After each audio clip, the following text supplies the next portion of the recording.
Well, hello everyone, and happy Friday again. I hope you all are doing well today. Our brief devotional thought this morning comes from the book of James, James chapter 3, and I've entitled this The Power of Your Speech, or Your Tongue, as James will put it. The great power that something as simple as what comes out of your mouth, the power of that to do either great good or to do great evil.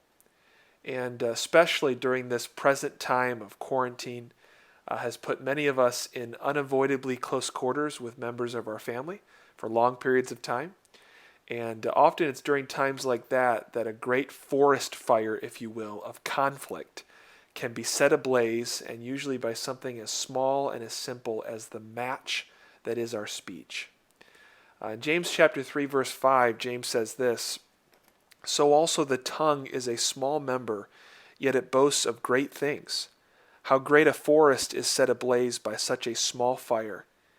And the tongue is a fire, a world of unrighteousness.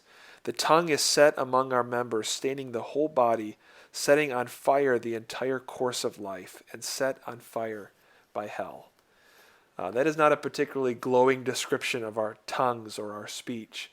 And he's not done yet. He says at the end of verse 8, "It is a restless evil full of deadly poison." Tragically, our speech has great power to do great evil. It can be full of destructive and deadly poison, but it doesn't have to be.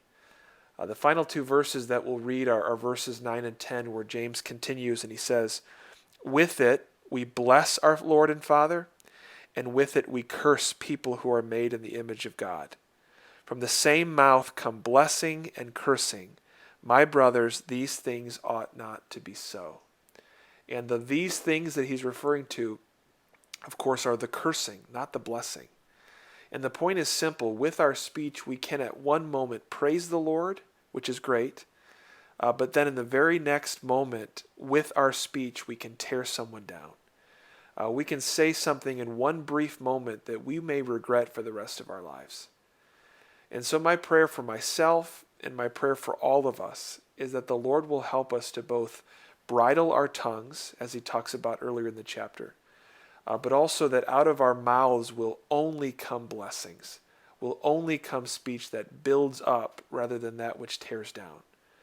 We are called to speak the truth, and we should never shy away from that. Preaching the gospel and standing for biblical truth will always be offensive to the world around us. And yet we speak the truth in love. And so to close, as Paul says in Colossians 4, may our speech be always gracious and seasoned with salt.